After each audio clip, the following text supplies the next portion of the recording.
আমাৰ এটা সপোন আছিল আৰু সেই সপোনক আমি বাস্তৱ ৰূপ দিয়াৰ কাৰণে আমি পৰিকল্পনা কৰিছিলোঁ আৰু পৰিকল্পনা কৰাৰ পিছ মুহূৰ্ততে তাক কেনেধৰণে বাস্তৱ ৰূপ দিয়া যায় সেই অৰ্থে আমি কাম কৰি গৈছিলোঁ। আৰু আজি ভাল লাগিছে এইটো কাৰণেই 4 বছৰৰ মূৰত ফুলবিলাক ফুলিবলৈ ধৰিছে। আমি যিটো আশা কৰিছিলোঁ যে গোটেই চৰাইদেউ জিলাখনত যদি সোণাৰু হালধীয়া ৰঙেৰে কৃষ্ণচূড়া ৰঙীন নৰে এক যদি ধুনীয়া আভাস আহে, এক ধুনীয়া পৰিৱেশ যদি আহে, এই পৰিৱেশ চাবলৈ আচলতে পৰ্যটক আহিব। চৰাইদেউ জিলাখনলৈ যিহেতু পৰ্যটক আহে মৈদামসমূহ চাবলৈ, আমাৰ যি ঐতিহ্যমণ্ডিত ঐতিহাসিক কিছুমান জেগা আছে, সেই জেগাবিলাক চাবলৈ যিহেতু পৰ্যটক আহে, বুৰঞ্জী প্ৰসিদ্ধ জেগাবিলাক চাবলৈ, গতিকে আমাৰ গোটেই জিলাখন যদি সোণাৰু হালধীয়া ৰঙেৰে ৰঙীন হৈ পৰে, তেতিয়াহ'লে আমি ভাবোঁ পৰ্যটক আৰু বেছি সংখ্যক পৰ্যটক এই অঞ্চললৈ আকৰ্ষিত হ'ব। আৰু পৰ্যটক আহিলে আমাৰ স্থানীয় যুৱক যুৱতীসকল গ্ৰাম্য পৰ্যটন ক্ষেত্ৰৰ যোগেদি সংস্থাপিত হ'ব পাৰে। যিবিলাক থলুৱাভাৱে যিবিলাক গছ গছনি হয় অসমত,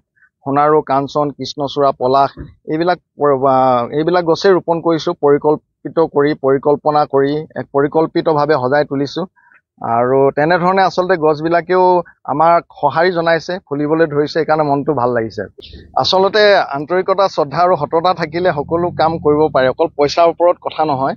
আপুনি যিবিলাক আমি এইবিলাক গছ থলুৱাভাৱে হয়েই, অসমৰ হাবিয়ে বননিয়ে সকলো অঞ্চলতে সোণাৰু, কাঞ্চন, কৃষ্ণচূড়া এইবিলাক গছ হয়। আমি জাষ্ট পৰিকল্পনা কৰিছোঁ আৰু পৰিকল্পনা যুগুত কৰি আমি ধুনীয়াকৈ সজাই তুলিছোঁ। আৰু ইয়াত ইমান এটা খৰচা হোৱা নাই। চৰকাৰে যেনেধৰণে আশা কৰে যে বহুত পইচা খৰচ হয়, কাৰণ থলুৱাভাৱে হোৱা গছ গছনি ইয়াত হাবিয়ে জংঘলে হয়েই। গতিকে এইবিলাক ধুনীয়াকৈ যদি আমি সজাই তোলোঁ, নিশ্চয় হ'ব। আৰু তেনেধৰণে আমি সপোন দেখিছিলোঁ আৰু এই সপোন আজি বাস্তৱ ৰূপ দিয়াৰ পথত গতি কৰিছোঁ।